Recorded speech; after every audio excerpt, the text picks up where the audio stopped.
いは自国の企業。Remote sensing activities require a license also if they are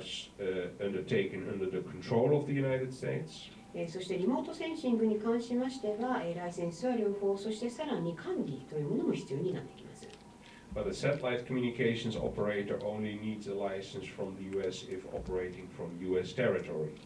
しかし、衛星通信に関しましては、アメリカの領土の中での活動ということになります。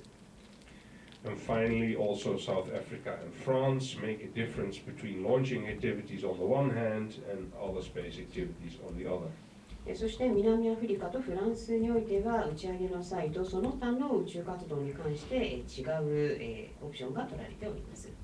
So you see, because of this divergence in practice, it leaves the options for states which are developing national space laws with this focus very much open on picking their own choice. ですので、これだけお見せいたしまして、ご覧いただきましても分かるように、それぞれさまざまなやり方で実際、実施されておりますので、それぞれの国家としてもどのオプションを取るかということに関してはかなり選択肢があるということになります。If we apply the same analysis to the second point of state liability, そして同じような分析をそれぞれ国家の損害賠償責任ということに当てはめてまいりますと、we again must go back to international law, in particular to Article 7 of the Outer Space Treaty and the Liability Convention. これも先ほどの宇宙条約の方に戻りますが、宇宙損害責任条約の第7条を見ていただきますと、which make the launching state or launching states liable for damage caused by a space object. これによりと打ち上げ国あるいは打ち上げ複数国に関してが宇宙物体によって何らかの損害が引き起こされた場合、責任を負うということになっております。These liability provisions provide further that absolute liability applies for damage caused on Earth. そしてさらにこの条項によりますと、地上での損害が起きた場合、これは無過失責任に関してですが、whereas fault liability applies for damage caused in outer space. これに対し過失責任に関しては宇宙で何らかの損害がもたらされた場合に課されます。Furthermore, these clauses provide for 4 alternative criteria for qualifying as a launching state. そして、打ち上げ国の適正といたしまして4つの代替基準というものも設けられております。And they are as follows: the state which launches, the state which procures the launch, the state whose territory is used for the launch, and the state whose facility is used for the launch. それによりますと、この打ち上げ国の資格基準としては、打ち上げ国、打ち上げをした国、あるいは調達をした国、あるいはその領地が使われた国、あるいはその国の領土にある施設が使われた場合というふうになっています。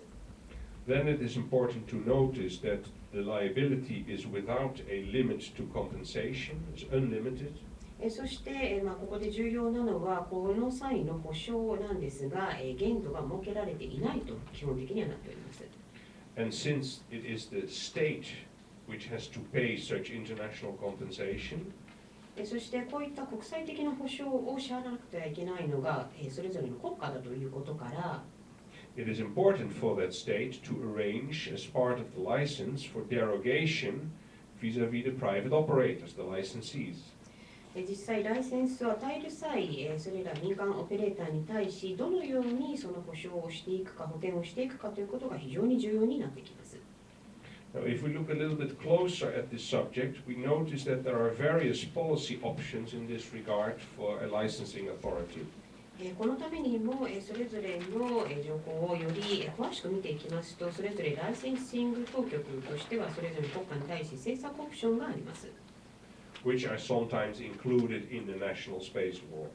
こういったことは時には国内法の中に織り込まれている場合もあります。On the first issue, there are two issues. On the first issue, the reimbursement itself, the level of reimbursement itself. 2つ課題があるんですけれども、最初の課題としては保証償還に関してです。The state can decide to say the liability is unlimited for me, so I want to derogate to the private party an unlimited liability as well. 例えば国として無限の責任というようなことになると、何らかの分を民間部門に転嫁する必要があります。Which leads to major problems for the private parties because it is so difficult to insure against unlimited liability. ですが、そうなると、無限の賠償責任に関してどのように責任を持っていくかということで、民間部門にとっては非常に大きな重荷になります。So if you want to stimulate private involvement, you may choose rather to limit the reimbursement obligation of the licensee. ですので、もし民間部門をもっと奨励したい、刺激したいと思うのであれば、この賠償責任に関しては有限にすべきということになります。But in that case, you de facto accept that if the damage is more than that limit, the state acts as a de facto insurer of that amount. ただ、そうなった場合、もし損害がその限度額を超えるような場合には、国家が事実上保険者になるということにはなります。And of course, if you decide on a limit in the national law, is it going to be a fixed limit or a flexible one, or do you leave it open to each individual instance to decide? そしてこういった限度額を国内法の中で制定していくのであれば、それを固定したものにするのか、あるいは可変性のものにするか、それともその場その場の状況に応じて決定するのかということを決めなくてはなりません。A second issue which is related to this is of course that of insurance. そしてもちろんこれに関連する2つ目の課題として保険の問題があります。It is one thing for the state to require reimbursement from the licensee, but if the licensee doesn't have the money, the state is still left with a gap in its financial situation.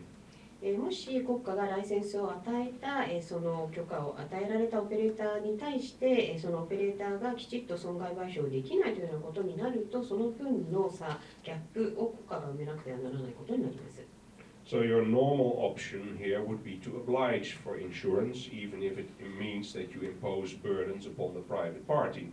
ということは、通常国家としては、ライセンスを与える際に、その民間オペレーターに対し、強制的に保険を入るようにということになります。もちろんそれがその民間部門に負担ということにはなります。But you can play with that. You can oblige the liability only up to a limit. ですが、いくつかやり方はあり、例えばその義務の限度額というものを設けることもできますし、And I'm sorry, I should have said you can oblige the insurance up to a limit. 失礼、その保険の限度額を設けるということもできますし、Are you willing to do that also if the liability requirement is unlimited and the reimbursement requirement is unlimited? こういった賠償責任の額、あるいはどこまで必要か限度額を有限にするのか無限にするのかということも決めることができます。And of course, you can also leave it to the company itself to take out insurance or not. もちろん民間部門に対し、オプションとしてですが、保険をかけないというチョイスを与えることもできます。Which means that to some extent you gamble the company, you bet the company because it may go broke if the damage would be really big. ただそうなると民間オペレーターとしては、もし損害が非常に大きくなった場合に、その会社の存続もかけなければいけないという、ある意味ギャンブルのようなことになります。And of course, a final option, policy option, would be not to include it in the law itself, but leave it to the individual licensing process to negotiate and decide those things. あるいは国内法のもう一つのオプションとしては、その法律の中にこの情報を設けないということもあります。そしてそれぞれ個々の選択あるいは交渉に任せるということも可能です。So let's take a brief look into how the national space laws which exist have dealt with these issues. では、それぞれの国内法においてこの問題に関してどう対応しているかということの例をお見せしたいと思います。Again, you will find a considerable divergence in the practice here. このケースでもやはりそれぞれの実践方法としては、違う方法をとっているということがわかります。The United States has a complicated system アメリカは非常に複雑なシステムをとっておりまして、which can be best summarized by saying that first a calculation of the maximum probable loss will be determined. まず最初に MPL 最大許容レベルというものを計算試算いたします。But in no case the reimbursement obligation under the law can be more than $500 million. ですが、法律でこの保証額というものは最大でも5億アメリカドル以上にはならないというふうになっております。And to give you two extreme examples of the real figures that were quoted in the licenses, そして実際の、極端な例、2つの例なんですけれども、ライセンスの中で金額が出ているものがあります。they range from 10 million US dollars for a small air-launched satellite 非常に少額なんですけれども、100万ドルレベルの小型衛星 called Pegasus ペガサスですが、to 261 million US dollars for a huge Delta 4M launch vehicle. それが最小規模で、最大規模に関しては2億6100万 US ドルのデルタ 4M という打ち上げ機があります。Australia has largely followed the US example, オーストラリアはどちらかというとアメリカの例を追っているというところがありますが、where they also calculate the maximum probable loss and limit the amount to 750 million Australian dollars. オーストラリアでもまず最大規模レベルの試算をし、そして限度額を7億5000万オーストラリアドルというふうにしております。Which is roughly comparable to the US maximum. これは大体アメリカの最大上限と同じ額です。Under the French national law, reimbursement is required of between 50 and 70 million euros. フランスの国内法によりますと、保証額は5000万から7000万ユーロです。So far, only the launch company Arianespace has been actually licensed under this law, and in this case, the quote is 60 million euros. 今のところ、アリアンスペースという打ち上げオペレーターが唯一このライセンスを持っておりますが、ここでの見積もり額は6000万ユーロになっています。You will find the same amount of 60 million euros in the most recent national law, which is just 2 months old, of Austria. そして一番最近、国内法として採択されたオーストリア、2ヶ月前なんですけど、ここでの、上限は6000万ユーロになっています。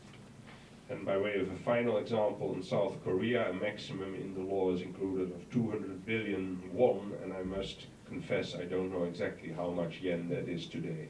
そして、韓国なんですけれども、2000億ウォンなんですが、正直申し上げないんですが、2000億ウォンがどれくらいの円なのかちょっと今日現在わからないところ。The other laws make no specific reference to an amount, and some suggest that they will limit it in the license, and others suggest that they will not limit it. そしてその他の国内法ですが、具体的な金額の参照はありません。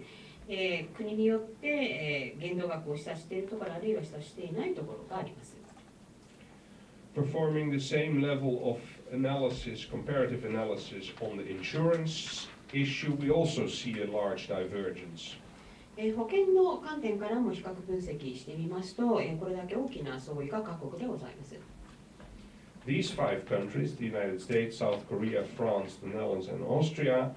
oblige insurance up to the cap of liability.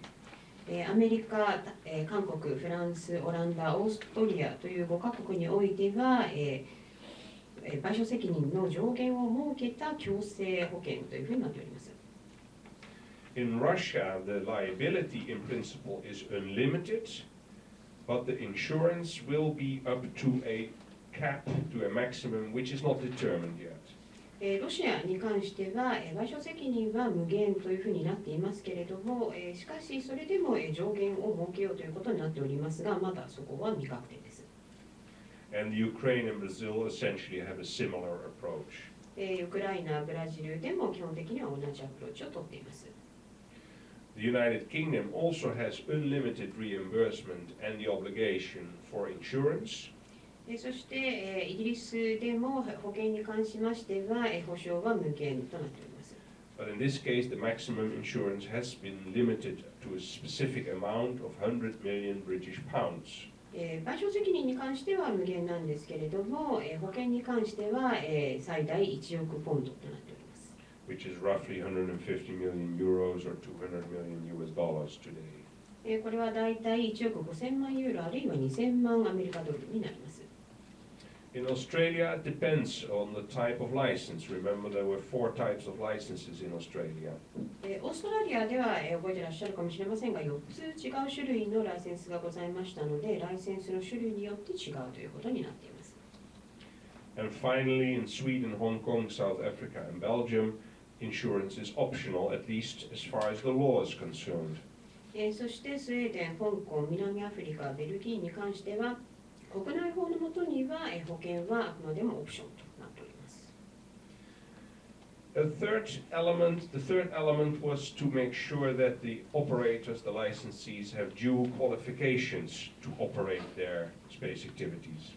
そして3つ目に重要なのは、宇宙で活動する際に宇宙オペレーターは適切な資格を持っていなくてはいけないということです。And the first element is to monitor their technical and economic qualifications for safety and liability related purposes. そして最初のこの資格基準というものは技術、そして経済性で、これはこの関連する目的に対してきちっと安全性や賠償責任をしているということになります。Technical qualifications, of course, refer, for example, to the quality of the personnel. Are they qualified and do they know what they do? そして技術的な基準というのはもちろんそれに携わる人員に関してきちっと適正な人選がされているか、正しいことをしているかということ。And economic qualifications refer to the general financial health of the company and insurance, etc., etc. そして経済的な基準というのはその企業が健全性のある財務状況を保っているか、そして保険もかけられるだけの財務状況があるかというようなことになります。And in order to make sure that you can actually monitor that, you need in the law powers to inspect on site and even to stop certain activities if you don't like them as a licensing authority.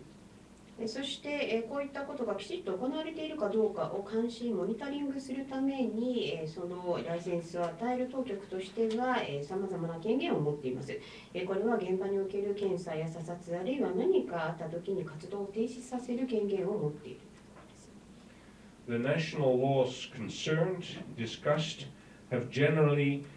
used the licenses to insert specific clauses on this. そして国内法の中ではこのライセンスの中にそれぞれさまざまな条項を織り込んでおります。The laws themselves simply require at an abstract level, for example, compliance with public health and safety standards. ですので国内法自体でまず例えば一般的なことを公衆衛生や安全性の基準を準拠しているかどうか。Compliance with international policy interests and international law obligations resting upon the state. あるいは国際政策利益や国際的な法的拘束力に関しても準拠しているかどうか。And increasingly also provisions on the afterlife handling of a satellite, for example, the disposal of a satellite which is almost out of fuel. そしてさらに条項として最近増えているのは実際アフターライフに関してどのように対応するかというか、例えば燃料がなくなってきたような宇宙物体の廃棄をどのようにするか。A specific issue in the context of due qualifications, which I thought was relevant for this audience, concerns issues of national security. そしてもう一つ、この今日皆様がもしかしたら興味を関心を持たれるかもしれないと思われるまた別のこの適正資格に関してですけれども、やはり安全保障に関してもございます。Which is also in general regulated through the license. こういったこともライセンス制を通じて規制されていくということになります。I simply want to highlight here some special cases or aspects of those handling. そしてどのように国家の安全保障に関して対応しているかということに関して次のスライドで述べております。In the United States and France, for example, the foreign involvement in launch providers or Earth observation operators is subject to separate control and separate authorization by the authorities. アメリカとフランスにおいて、打ち上げサービス会社あるいは地球観測オペレーターに関して外資が関与してくる場合には別に管理される、あるいは別の認証が必要になってきます。So that if, for example, an Earth observation operator which has a license is being sold to a third party owned by North Korea, the United States authorities can stop this. ですので、例を申し上げますと、例えばライセンスを持った地球観測サービス会社が第三者、北朝鮮の会社に売られたというようなことになりますと、このライセンスを止める権利がアメリカにはあります。For obvious national security reasons. もちろんこれは明らかに国家安全保障問題が関わってくるからです。In Russia and Ukraine, the Department of Defense play a very important role, a very fundamental role in the licensing process. ロシアやウクライナではこのライセンスをする際のプロセスに関して国防省が非常に基本的な役割を担っております。You essentially cannot get a license if the Department of Defense also approves. つまり国防省の方での承認が出ない限りライセンス免許は取れないということになります。In the United Kingdom, the defense agency is used for the technical assessment, a little bit like JAXA may be used in the Japanese context, if that ever going to happen. イギリスでは防衛省、国防省が技術評価を行うということになっております。もし日本でライセンス制になるとしたら、JAXA がもしかしたら携わるような役割です。And finally, it's interesting to note that in the context of very high resolution remote sensing, special national laws have been established to deal with this. そして VHR 超高画像度のリモートセンシングに関してはまた別に特別な国内法が設けられております。In the United States, for example, there used to be the requirement of shutter control. 例えばアメリカでは以前はシャッターコントロール、情報封鎖のようなものが必要でした。Which meant that the authorities could tell a licensee not to disseminate certain data generated from their satellites. 例えばライセンスを持っている、許可を持っているオペレーターに対し、ある種の画像に関しては公開するなというふうに言ったり。They later shifted to a buy to deny approach in order to be more friendly to the private operator. そしてその後、バイトゥディナイ、拒否できるように全部買い占めてしまうというような方策に変わりました。Because the buy to deny approach means that you simply buy all the data on an exclusive basis and thereby guarantee that no potential enemy of the United States can have access to those data. これはつまり、国政府の方で全て、画像に関して独占権を持ち、買い占めてしまい、国家の敵になるようなところがその画像を使えないようにしてしまうということです。And finally, it's worth mentioning that there is a special clause on Israel which prohibits the dissemination of Earth observation data on Israel of a higher resolution than available on the commercial market elsewhere. そしてもう一つ、特別に設けられたイスラエル条項というものがございまして、これはイスラエルの特定の地域に関しては地球観測データは流通させない、あるいは商標上で流通はさせないということです。Simply because it's part of U.S. foreign policy to protect the security interests of Israel. これは、国家安全保障を守るためのアメリカとしての外交政策の一部になります。Also, Canada and Germany have established special laws on remote sensing. そしてカナダとドイツに関してはリモートセンシングに関してやはり特別な法律を制定しました。With the crucial competence that the authorities can take actual control of the satellite operations in certain emergency cases. これは緊急の場合ですが、衛星のオペレーションに関しては政府が主導権を握ることができるというものです。Finally, when it comes to national security issues in space, we should realize that there are some non-space laws which are relevant in this context as well. そして国内法に関しては宇宙に関係しない法律も実は関与してくるということもございます。And the one example I briefly want to discuss here concerns export controls, which are very general but also are relevant for space products and services because of the dual nature of most of those. そしてまず輸出管理というものがありますが、そういうと非常に一般的なもののように聞こえると思うんですけれども、この輸出というものに関しても二面性がございますので、実は宇宙法にも関連してきます。By way of an example of one state, I would like to refer to the United States International Traffic in Arms Regulations, the ITAR. 一つの例としましては、アメリカの ITAR がございます。国際武器取引規制です。Which is actually more complicated than that because there's not just ITAR, there's also another system which is slightly competitive with the ITAR system.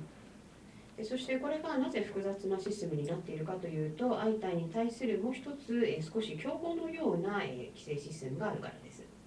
But because of the dual nature of so much of space activities, ですが、宇宙活動というのにはいろいろ二面性、二重性がありますので、and some foreign policy and internal policy issues, 外交政策あるいは国内政策を考えますと、since a number of years, all satellite technology is subject to ITAR. すべての衛星に関する技術は ITAR の対象になってきました。Which does not mean that it can never be exported from the United States, これはアメリカから輸出できないというわけではないんですが、but it at least has to go through a long and expensive process before that may happen. 輸出が実際にされるまでに非常に長く、そしてお金もかかるプロセスを経なくてはいけないというものです。And by the way, this is currently under discussion, subject to discussion in the United States context. ですが、これは今、アメリカ国内法の文脈のもとに現在、ディスカッションの対象となっております。And one problem is in this context is that technology is defined so broadly, so generally. でこの議論の一つというのに、技術、テクノロジーというものの定義が非常に広範囲で曖昧になっているということから、It doesn't only include products and hardware, it also includes all the services and the training and even the blueprints and the know-how. ただ単に製品やハードウェアのことだけではなく、それに伴うサービスやトレーニング、あるいはノウハウというようなものも含まれてきています。Within Europe, we now also have an international example of export control, which is framed by the EU regulations. そしてその国際的な例として、もう一つ輸出に関しましては EU の規制という枠組みがございます。Which effectively started in the year 2000 with the regulation with this number. そして2000年、もともと具体的に申しますと、2000年に始まったこの1334/2000という規制から始まりました。And then follow-up regulations which further elaborated on this system. そしてこのシステムをさらに改革、改善していっていく、その後出てきた新しい規制もございます。But at the end of the day, also in the EU, export controls are still largely on the national level. でも、今のところ EU の中でも、どうしても、国内レベルで輸出管理が行われているということがあります。Happily, however, there is at least a fundamental exception from these regulations and from ITAR for ESA project-related exports. ただ、こんなことに例外がございまして、これも ITAR からは ESA 欧州宇宙機関の関連するプロジェクトの輸出であれば例外となっております。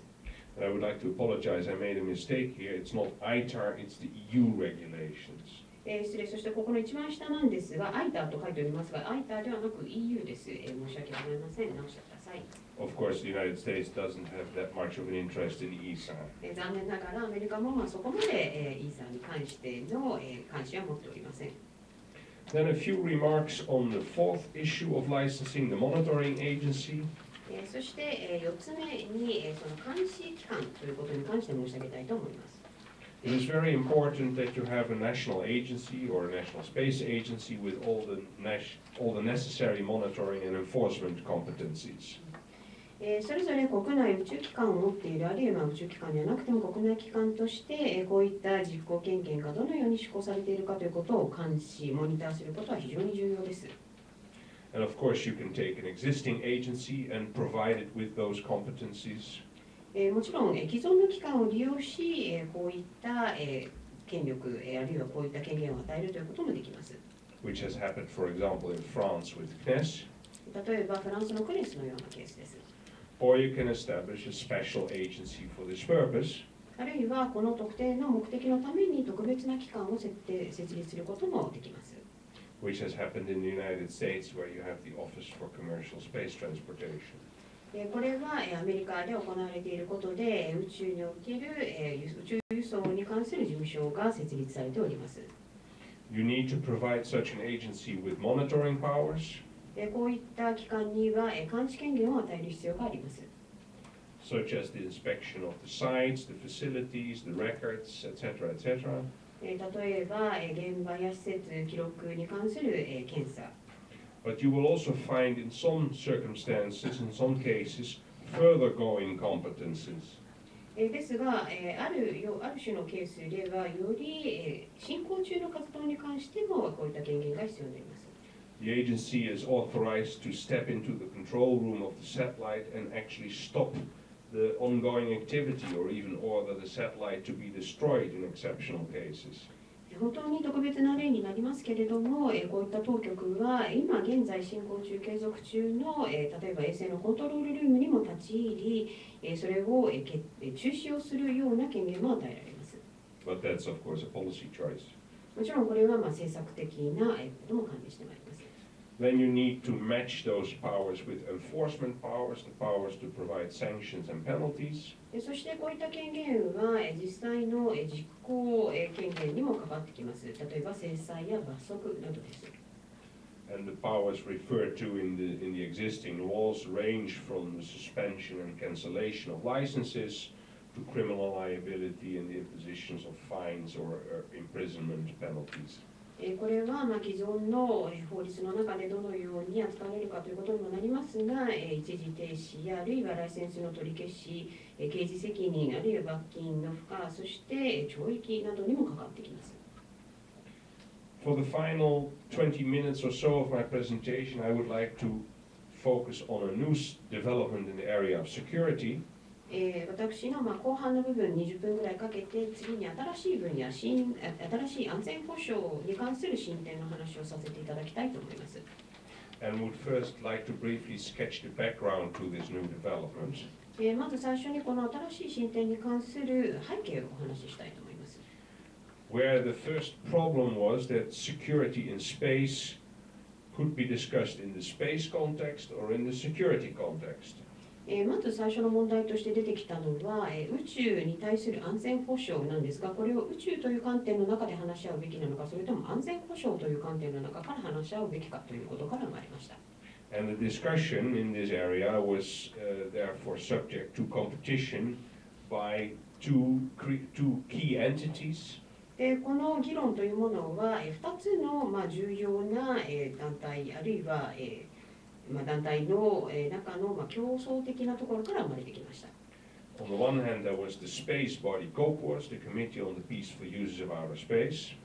ある一方というのが宇宙側で国連の宇宙空間平和利用委員会です。Which is a special organ of the United Nations General Assembly. 国連総会における特別な委員会となっています。And on the other hand, there was the Committee on Disarmament. そしてその一方、軍縮委員会というものがございます。Where general international security issues and arms controls issues has been discussed for a few decades. もう数十年にもわたり安全保障問題あるいは軍縮の問題が話されていました。So beyond the basic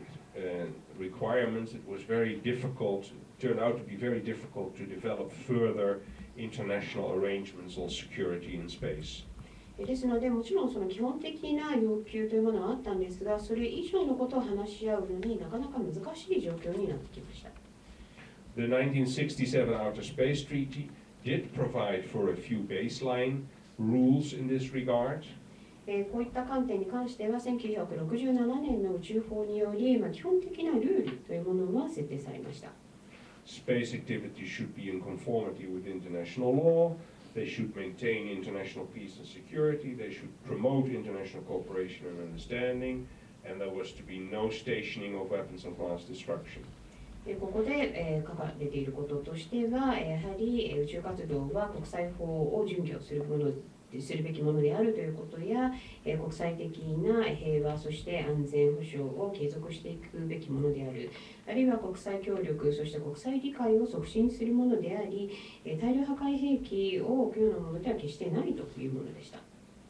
But apart from the last one, you can see that these are very general and abstract rules and requirements. ただ今申し上げたいくつかの点に関して、その最後のところ以外に関してはどちらかというと一般的な要件でした。So in order to remedy this, there were several initiatives. ですので、これの救済案としていくつかのイニシアチブが取られました。Of which I want to briefly mention here the Hague Code of Conduct for Ballistic Missile Proliferation. 例えば弾道ミサイルの拡散に立ち向かうためのハーグ行動規範ですとか、And the more general concept of space situational awareness. より一般的なコンセプトでは概念ではあるんですが、SSA 宇宙の状況認識というもの。Which means, amongst others, that if you are aware of everything floating in outer space, you feel more confident that there is no aggression going to happen from outer space. これはどういう意味かというと、宇宙でどんなものが実際に流れているか浮かんでいるかということをきちっと把握することができれば、その状況に関してみんな必要のないような何かやり取りが緊張感というものはいらないというものでした。A second major part of the background was a specific European context where the European Union was moving both into the security arena and into outer space. そして2つ目の背景情報といたしましては、 EU が実際安全保障の分野、それから実際に宇宙へ行こうという2つの次のステージに移ってきたということです。Originally, the EU was not allowed to be involved in either of those two areas. もともとはこの2つの分野に関して EU が入るということを許されていなかった。But gradually over the last decade, it started to move into this direction. It started to draft a common foreign and security policy. ですが、過去10年間の間に徐々にそちらの方に EU としても動いてきて、共通外交安全保障政策を書くような状況になってきました。It started developing the Galileo satellite navigation system. あるいはガリレオ、測位システム、衛星測位システムを作ったり、which of course had to face the possible use of satellite navigation for example, terrorist activities. もちろんこういったものを考えるときには、この衛星測位法システムがテロリストの動きに使われるかもしれないということも考慮すべきです。And the EU also took the lead in developing GMES, the Global Monitoring for Environment and Security, and watched the use of the word security in there. そしてさらに EU とした GMES、全地球的環境安全モニタリングというものも開発しました。ここで注意していただきたいのは、この GMES の S というセキュリティという言葉がここに入っているということです。The third and most concrete element of the background of the new development was a proposal by Russia and China for a treaty to de-weaponize space. そして3つ目のこの新しい進展に寄与する特筆すべき出来事としては、ロシアと中国の間での脱兵器化に関する条約案が書かれたということです。The basic idea was, of course, to ban any weapons from outer space. もともと基本的な考え方としては、宇宙における兵器に関しては全て禁止するというものでした。But this immediately raised important or major problems because if you define a weapon, you almost always include all space objects in that weapon. ただここで問題になったのは、この兵器という言葉の定義です。というのは、もしかしたらあらゆる宇宙物体が兵器になり得るということになるからです。Because you can use any satellite which is used for peaceful uses as a weapon simply by crashing it into another satellite. なぜかというと、平和利用のために運用されている衛星でも、他の国の衛星に例えばぶつけてしまうというような衝突してしまうというようなことになると、それが兵器になり得るからです。So many other countries agreed on the need to enhance security in outer space, but they did not think that the Russo-Chinese approach was the right one. ですので、その他の国ももちろん宇宙におけるセキュリティ安全保障は強化すべきだというふうには思っていましたが、このロシアと中国が出してきた案だけでは十分ではないというふうに思ったわけです。So these developments opened the door for the European Union to propose its code of conduct for outer space activities. こういった進展がありましたので、これにより EU としても独自の行動規範を作るということになったわけです。And the word code of conduct already implies that it's not aiming at a legally binding treaty. すでにこの行動規範という言葉からも、これが決して法的拘束力を持ったものではないということがお分かりいただけるかと思います。But more at a set of guidelines. どちらかというと、ガイドラインというふうにとらわれています。The first version was drafted and published in 2008. It was open for discussion. A second version has appeared in 2010, and this is again being discussed.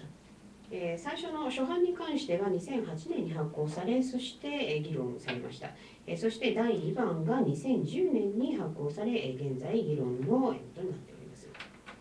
And currently the United States, which originally was very much against this, is what I would call on the fence, sitting on the fence. そしてアメリカはもともとこの EU の行動規範に関して批判的ではあったんですけれども、現在は私が言うところのどっちつかずの中立の状況にあります。Of course, very recently, Secretary of State Hillary Clinton has declared that she's going to follow those discussions with great interest and potentially contribute. ただ、一番最近、国務長官ヒラリー・クリントンがこの議論に話をし、今後も進めていきたいという発表をいたしました。And I should add that a day later, the Japanese government made a similar statement. そして、また私が申し上げたいのは、日本の政府も同様のことを、それに追随する同様の発表をその翌日に出したということもあります。So what does the Code of Conduct try to achieve? It is aimed at strengthening security of space activities in a general sense. では、この EU の行動規範というのは何を目的にしているのか、一般的な観点から言う宇宙における安全保障を強化しようとするものです。And actually, security refers first to what I call physical security, both in the context of intentional and in the context of unintentional threats against the physical security and integrity of satellites. そして、まず最初に物理的なセキュリティ安全保障なんですが、これは意図的でないにかかわらず、その脅威に関してどのように対応していくべきかということです。But it also refers to economic security, the general dependence of many states, increasing number of states on space infrastructure. そして2番目に経済的な安全保障という問題があります。これはそれぞれの国家が宇宙インフラに依存している状況が続いているからです。And even more broadly, environmental security, the long-term sustainability of the human habitat in Earth and the environment of Earth. そしてより広い意味での安全保障としては環境の面から考えるべきことがあります。これは長期持続可能性や人類の生活圏に関してです。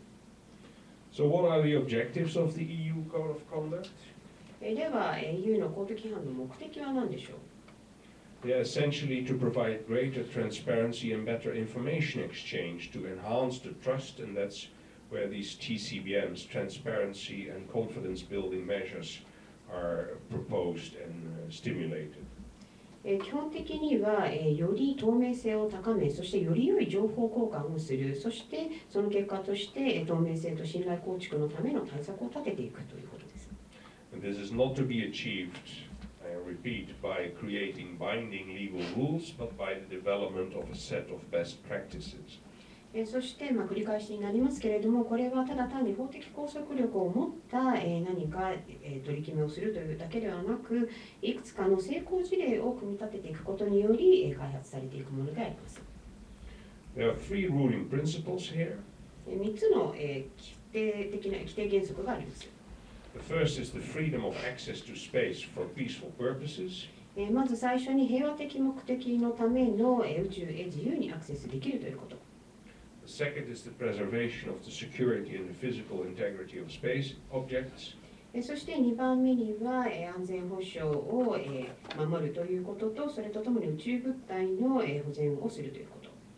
And the third is the continued consideration of legitimate interests in self-defense. そして3つ目にその自衛・防衛に関して合法性を持った適切な考慮をしていくということ。As a consequence of this, the EU Code of Conduct calls for, firstly, そしてこの結果として EU 高度規範としては今要求しているものがいくつかあります。まず最初に A commitment to minimize the possibility of unintended collisions in outer space. 今後意図しない衝突や干渉の最小化へのコミットメントをするということ。A commitment to abstain from intended collisions. そしてそのような意図的な衝突を避けるコミットメントをするということ。And of course, a prime example is the Chinese activity of shooting down their own weather satellite a few years ago. そしてそれの一例としましては、数年前に行われた中国のその独自のそれの気候衛星に対する発砲というようなことになります。Which is not acceptable unless it is conducted to reduce creation space debris or is justified by an inherent right of self-defense or imperative security considerations. So there are a few exceptions there. こういったことはもちろん例外はあります。例えば宇宙デブリを生成する、あるいは宇宙デブリを生成するのを削減するか、自衛のための固有の権利、やむを得ない安全保障の配慮によって正当化されるような場合は除かれます。And then the EU Code of Conduct also calls for some flanking measures. そして EU の高度規範にはいくつか側面的対策もございます。Such as the adoption of national policies and procedures, the notification of scheduled maneuvers, intended launches, high-risk re-entries, and malfunctioning space objects. これは国家政策や手順に関連する採択ですとか、何か予定されたマヌーバーに関する告知をするということ、あるいは打ち上げの対象、高リスクな再突入、そして宇宙物体が機能不全になった場合の対応などです。So I want to give you my current assessment of the value of this EU Code of Conduct. では私の独自のこの EU 高度規範に関する評価を申し上げたいと思います。And I think we should be realistic in our analysis. 分析はやはり現実的なものにすべきだと思っております。It doesn't limit military operations in outer space much beyond what is already prohibited. 今すでに禁止されること以上に軍事オペレーションに関して制限を設けていないということがあります。But it does provide for a number of practical tools and political pressure to create more awareness, understanding, and responsible behavior in outer space. ただ、この今の EU 高度規範にはより実践的なツールというものが提供されていますし、もっと意識を高め、そして理解を高めるための政治的圧力をもたらすものがあります。So in a sense, the whole code of conduct is TCBM itself, one could say. つまり、この EU 高度規範というものは TCBM、その透明性や信頼性を高める対策と言えると思います。Whether you think this is a positive or a negative development is a little bit depending upon whether you are an optimist or a pessimist. そしてこれが実際何かプラスあるいはマイナスの影響があるかということの判断ですけれども、それは皆さんが悲観主義者なのか楽観主義者なのかということにもよるかもしれません。If you are a pessimist, you think that it's a pity that there is no real treaty and you think that the glass is half empty. もし皆さんが悲観主義者であれば、実際の条約はないじゃないかと、そしてまだこのガラスの中の水も半分しかないじゃないかと思われるかもしれません。If you are an optimist, you say, well, this is soft law at this moment perhaps, but it can develop into customary international law and it's better than nothing, so the glass is half full. もし皆さんが楽観主義者であれば、ソフトなタッチではあるけれども法律として、使えるし慣習国際法のようなものであるから、このガラスの中の水もまだまだ半分あるじゃないかと思われるかもしれません。Coming back to the overall topic of my talk, the trends in international and national space law. それではまとめになりますが、私の今日の国際法、そして国内法に関するトレンド、傾向ですが、I want to highlight two major trends which I think are in particular visible both on the international and the national level. 特に国際法、国際レベル、そして国内レベルで2つ目に見えた傾向があると思っております。And one is the focus on handling the private involvement, the involvement of private operators in various space applications and uses and operations, which leads to the establishment of national space laws and licensing regimes. まず最初に、やはり民間宇宙オペレーターの対応をどのようにしていくかということに焦点を置くことにより、今後の国内宇宙法の中での制定、あるいはライセンス制、免許制というものが生まれてくるであろうということ。A number of the national space laws which I discussed earlier are of very recent date. 先ほど申し上げましたいくつかの国内法に関しては最近のものもあります。And several major countries are currently considering to draft them or to enunciate them.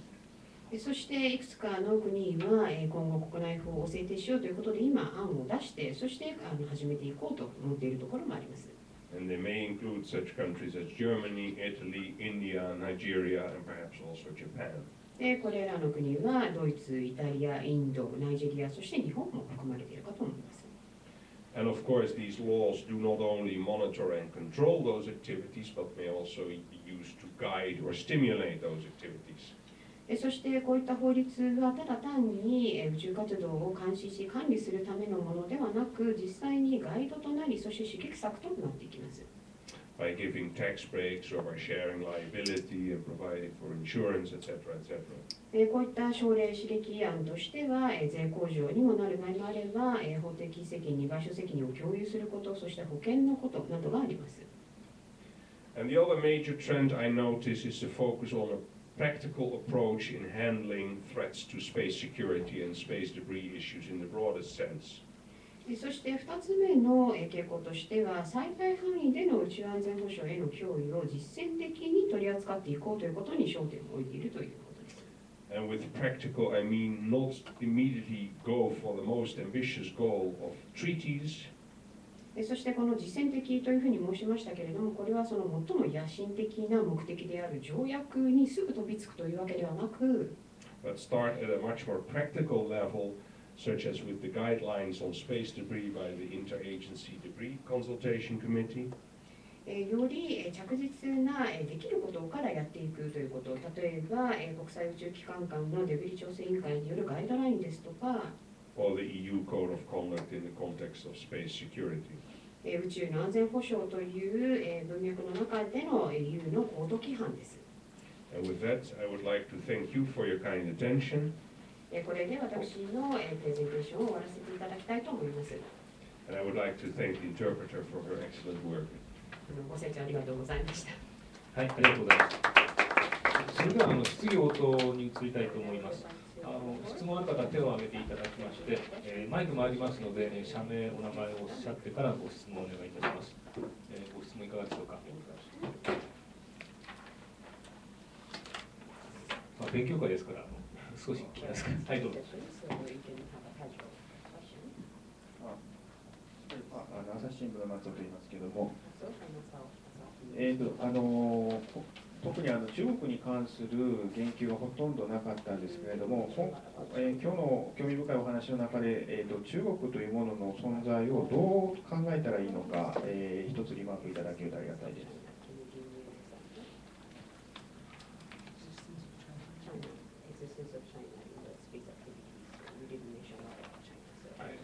I think China is a very important player in the next 20 or 30 years in space. It is perhaps the most ambitious space power right now. It has plans to build its own national space station. It has plans to build its own satellite navigation system, or it's already building its national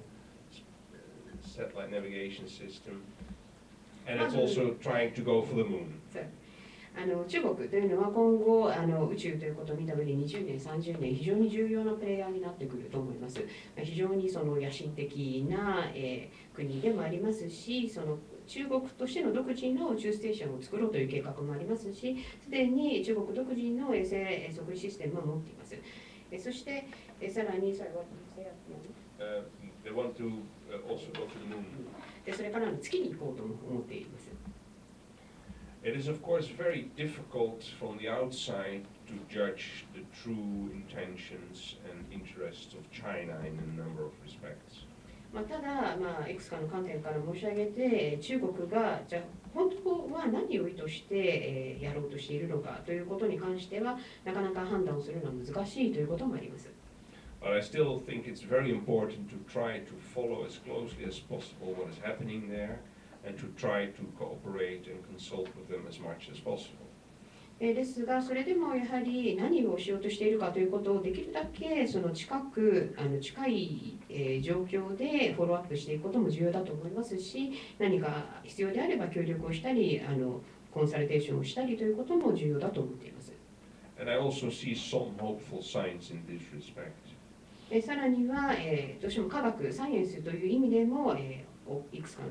望み、希望というものもあると思っています。For example, China has been willing to cooperate with Brazil in the area of remote sensing, civil remote sensing.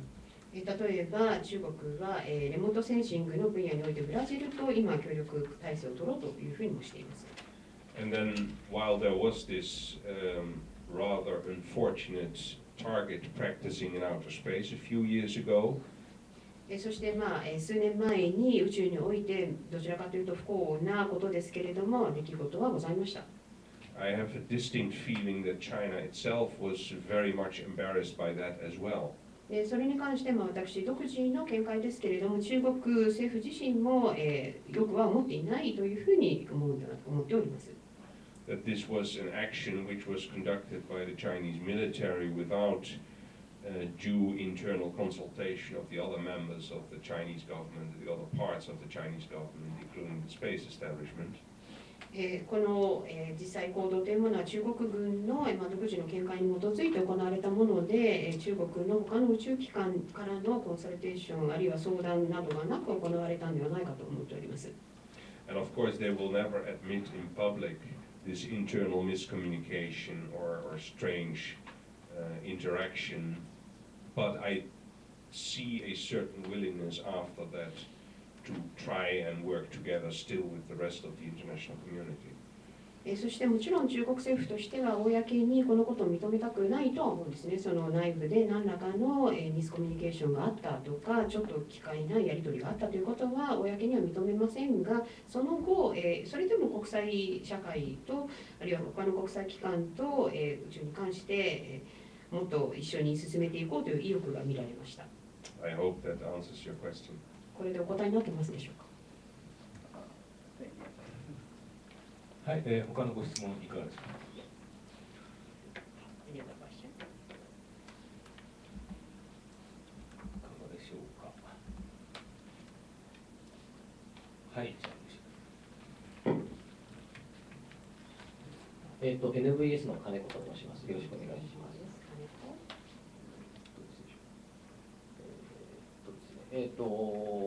今回のような宇宙条約等なんですけれども、国際的な、その拘束力を持たせるために、どうしたら、良いと考えるでしょうか。今回の宇宙条約がそうですね、それを批准するところはちゃんと守ると思うんですけど、守らないところが出てくるとか、そういう場合、どういうふうにしてその、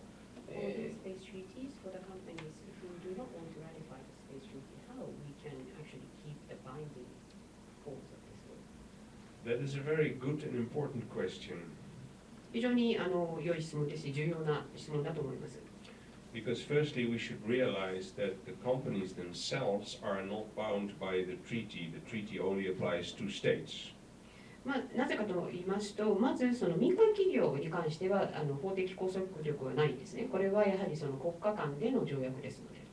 It is very important to note from this perspective that the Outer Space Treaty, the most fundamental treaty, has been ratified by 101 states. そして一番大きなこの宇宙条約というのは実は101カ国が批准しているんですが、including more or less all the states which have any capability in outer space. ほとんどの国では実際宇宙空間で活動する力を持っていない国なんです。And also the Liability Convention has, I think, something like 90 states parties to it. それからこの損害賠償の条約に関しても90カ国ぐらいが批准しているんですが、And then the beauty of these treaties, in a sense, is that the states, those states are held responsible and liable also for private activities. この条約の素晴らしさ、美しさというのは、それらの国家というものは、実際それぞれの民間企業が運営する際にも責任を持っているわけです。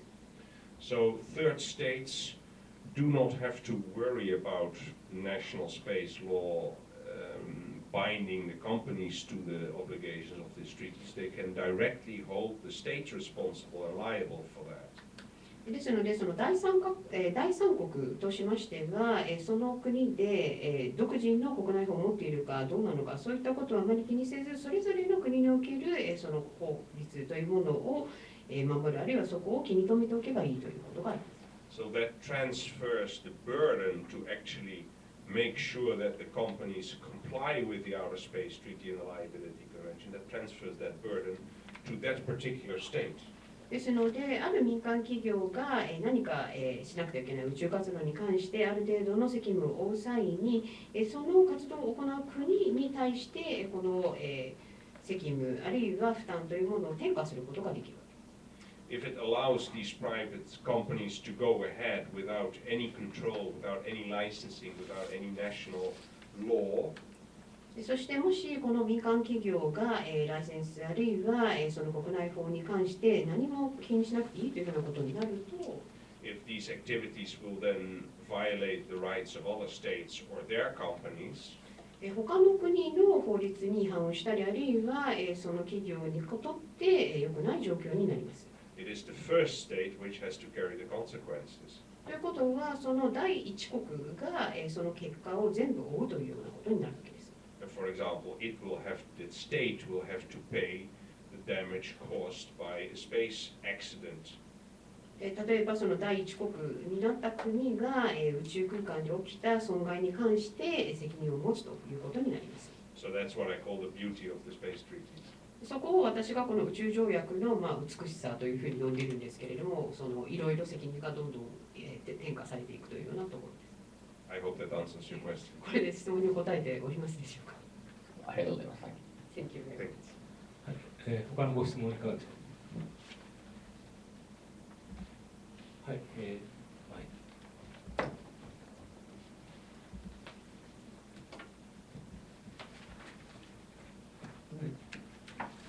ライターの青木と申します。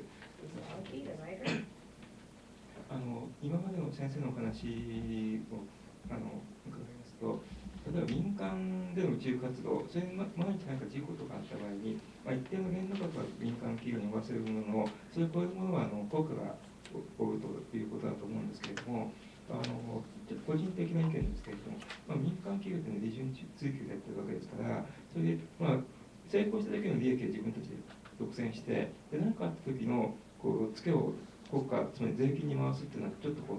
人的な納得はいかないんですけれども、そこら辺、国際法だ、それが常識なんでしょうか。それともう一点、すみません、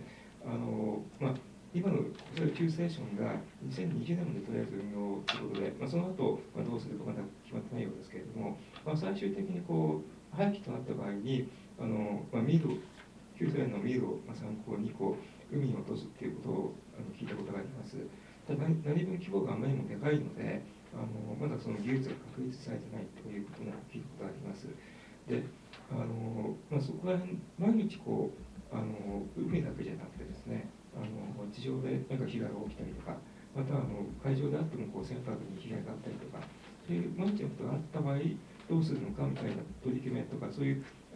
今からのその法的な準備とか、そこら辺は進んでいるんでしょうか。お願いいたします。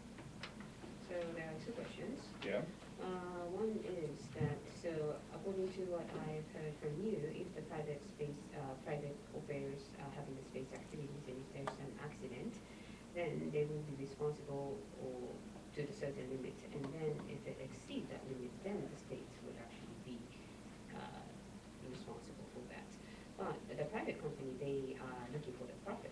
And if there will be any success, then they'll get all the profit. And if they have failure, like some accident, then those accidents will be covered by our tax. And that's something that I'm not convinced. So I wonder about this situation. That's the first question. Shall I answer that first? 一つずつお答えした方がいいですね。Yes, so the question maybe. Okay, that's a very appropriate question, and ultimately it is a matter of policy. それはまさに適切なご質問だと思うんですけれども、究極的にはその国のやはり政策に関わってくる問題だと思います。And the example of the United States that I gave was that the United States, as a policy approach, wanted to make it attractive for private enterprise to move into outer space. アメリカの例を先ほど申し上げましたけれども、アメリカの政策としては、その民間企業にもっともっと宇宙で活動してもらいたいというふうに思い、宇宙が魅力的であるところだと思ってほしいというのがまず政策でした。So we are going to limit your obligation to reimburse the government to the maximum probable loss or whatever the amount is. ですので、そのために何かあった時のその責任というものを有限にし、その最大許容レベルまでということにしたわけです。And we simply accept as a government, as a taxpayer, as you rightly point out, that any damage more than that will have to be carried by the taxpayers. なので、もしその損害の額がそれ以上になった場合には、政府としてでおっしゃったようにその税金を払う人としてそこは受け入れようと。But that is a policy choice, and actually the first version of the United States Act did not provide for a limit like that. でもそれはあくまでも政策上の決定ということで、一番最初にアメリカで採択されたバージョンとしては、実はそうではなかったんですね。And only when it turned out that private entities were then not interested, they made the second version which included this limit. でその限度というものを設けてなかったのが初版なんですけれども、その後実際民間企業がそれじゃああまり宇宙には行きたくないみたいな感じだったので、ではということで第2版ではこのような状況を織り込んだということに。But if the general political philosophy, for example, in Japan would be that this is not really a good thing, that the taxpayers paying potentially for this amount of damage. ただそれが例えば日本での一般的な考え方として、いや税金を払う身としてそういった民間企業が損害を負った時に払うのは良さがではないというようなことになった場合に、You could, for example, take the other approach which some other countries have taken. 他のアプローチを取ることもできます。で、それはアメリカ以外の国が取ったアプローチなんですが、Whereby either you provide in the law that the reimbursement will be complete, whatever amount is. 例えばもう法律の中でこういった保証は全て完済すべきであるというふうに、金額に関わらず制定するということ。Or you provide the licensing authority with the possibility to make exceptions if it is concerning a private operation which is of clear public benefit as well. あるいは例えばこのライセンスを供与する当局の中で例外的にもしこの民間企業が公益をもたらすものであればそれを例外とするというような特別条項を設けるということ。Those policy options are certainly all completely legal and allowable under international law. こういったことはもちろん国際法という観点から言いますとそれぞれの国策でのオプション選択肢ということになりますので全て受け入れられるものです。And the second question? で、2番目の質問なんですが、So the ISS actually will be operated only up to 2010 and they haven't decided what to do after that for the disposal. 2016. 2016, yeah. And then as in the case of the Russian meal, that they are thinking of maybe they will be dropping out to the sea, but because of the scale, they haven't decided on that and they may not have established on the technology to do so yet. But even if they're going to be dropping in the sea, they may have some accident with a ship. Or if they would accidentally be on the earth, they may have some accident with a human. So shouldn't we be prepared in terms of the legal or legislation in order to deal with these issues? That's a good question. And I'm happy to say that at the highest level, it has been taken care of by the liability convention. 実際、2番目の ISS に関してなんですけれども非常に重要な質問だと思うんですが一番そのハイレベルなところでこの宇宙損害責任条約の中では話し合われております。If the deorbiting of the International Space Station would cause damage on Earth, もし ISS が軌道から外れて地上に何らかの損害を与えるということになれば for example to a ship, 例えば船舶にとか the launching states of the ISS would be absolutely liable. もちろん、この ISS の打ち上げ国家は、これに関しての、賠償責任を持ちます。And actually under the liability convention, the victim state そして宇宙損害責任条約の中でこの被害国は could approach any of the 15 individual partners to the ISS, which of course includes Japan. どこのこの15カ国参加、ISS に参加している15カ国の国、日本も含まれますが、そのどこの国にアプローチをしてもいいということになっています。And request the full reimbursement of the damage because the compensation is unlimited. そしてこの際の損害賠償というものは無限ですので、限度がないので、完全な保証を要求することができます。And then, in this example, Japan would have to go to the other 14 parties to the ISS to make sure that each of them contribute their share to that liability as well. もし例えばこれが日本に請求されたとすると、日本はその他の14カ国に対してこの損害賠償を共有してくれるようにというふうにリクエストすることができます。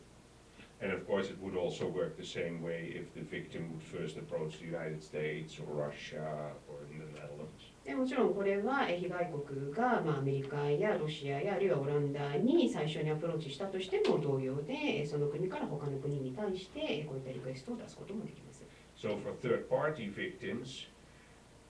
the solution is easy. ですので、その被害国が第三カ国であればすごく簡単な解決策ですね。That means also that from the ISS perspective, of course, as soon as we know what area the ISS may actually deorbit, for example, in the Pacific Ocean. というのは、例えば ISS がじゃあ例えば太平洋に落ちるというようなことが、分かってきたとして、We should inform the whole world about this and warn in particular ships to move out of that area. 全世界に対し警告を出し、その、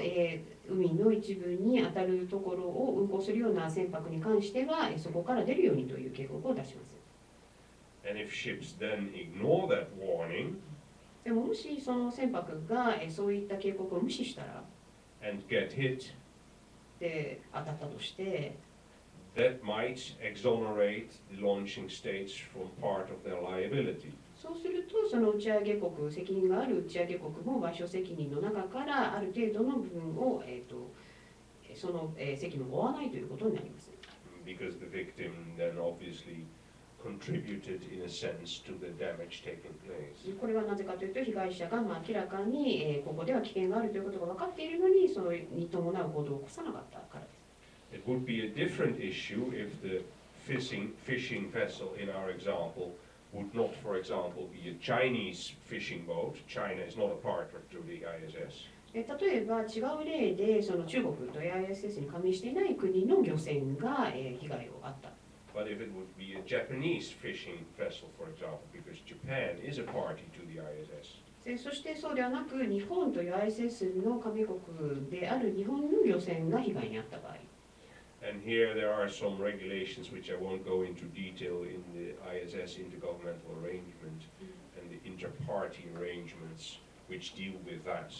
そういった場合にはまたそれに伴う規則というものがすでに定められておりまして、ただ今日はそこの詳しいところに入らないんですけれども、その ISS に加盟する政府間、取り決め協議があります。But it basically still means that the Japanese company owning the fishing vessel would have to go to a Japanese court and first instance sue the Japanese government, and then it will be dealt with. でもその場合は、例えばその日本の漁船を所有している日本の企業が日本政府に対し、この被害の報告をし、補償を要求するという、その手順としては変わりません。I hope that answers your question. お答えになってますでしょうか。ありがとうございます。それで一点だけ確認させてください。はい、今例えば第三国から、ある、加盟国の、ある一国に一国なり複数の、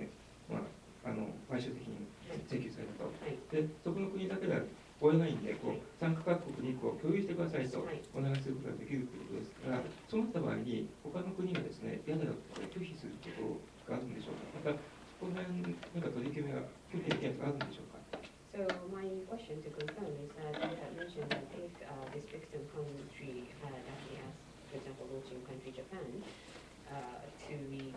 reimbursed, and Japan would ask 14 different other countries to share those, then can they say, no, I don't want to share those? And if you have those kind of conditions and regulations already set. That is a good question, but in principle, they cannot say no, but there is no specific arrangement yet as to how to distribute those liabilities. As far as I'm aware, I'm not privy to all the details. There may be maybe people from JAXA who work together with the partners have more details on that.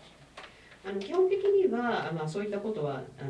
ないというふうには思っておりますが、ただどういうふうにじゃあそういった場合共有するのかということに関する具体的な取り決めはまだないと思うんですね。少なくとも私の知る限りはないので、もしかしたら JAXA の方たちの方が実際の他の方たちと話し合いをしているのでご存知かもしれないんですけれども。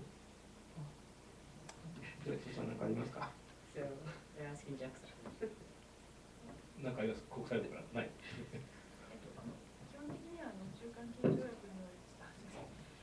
一般的に、すみません、私も遅れて入ってきたんですけど、基本的には宇宙関係条約において共同打ち上げ責任っていうのがあるので、その場合には共同責任になりますけれども、その相手のお互いの協商関係というのはお互いに合意できることになっていますというのが一般的な宇宙関係条約で、あとはその宇宙関係条約が離れて国際宇宙ステーションとかですね、そういった個別のプロジェクトの中で国際合意によりそれぞれの責任関係というのを合意していることがあります。ただそれはあくまでも関係者の間であって、訴える側からすると基本的にはこの人たちとか1人あるいは1国あるいは2国に対して訴えるのは自由ですので、あとはこの2国3国何国かの間でどういうふうに責任関係を合意するかというのは、そういうプロジェクトごとには合意することができますし、宇宙関係条約では共同打ち上げの場合にはお互いにそういう合意をすることができるという規定があると思います。すいません。ちなみにその打ち上げ国っていうのは実際にロケットで上げた米ロってわけじゃなくて、参加各国全部自国各国が全て打ち上げ国っていう扱いになるんですか。打ち上げ国というのは、打ち上げを打ち上げをその国内から行ったり、そのファシリティから行ったり、あるいはその国民も入ってる、あとはプロキュアメント、調達ですね。例えば日本国政府がフランスのロケットで打ち上げるような形でやった場合には、両方が日本のみならずフランスが打ち上げ国になります。ただちょっと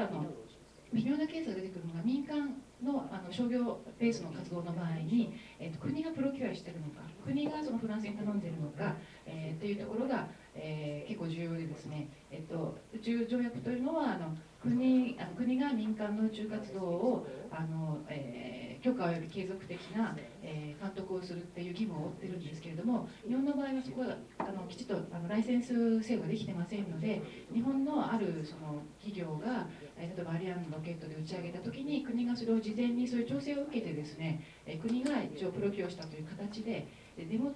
があるかどうかが結構、課題となっています。結果的にはそれでもし事故が起きた時にはあるフランスのみならず日本国政府も他国から訴えられる可能性があるわけですね。ただ日本の場合にはその民間に対して国がきちっと監督するっていうライセンス制度のようなまだないので、そこがもしかしたら不備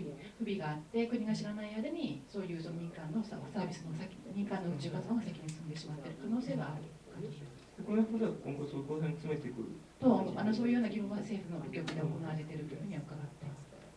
わかりました。先生方いろいろとありがとうございます。はい、それではそろそろ予定の時間になりましたので、よろしければこれをもちまして本日の勉強会を終了させていただきたいと思います。どうもありがとうございました。Thank you very much.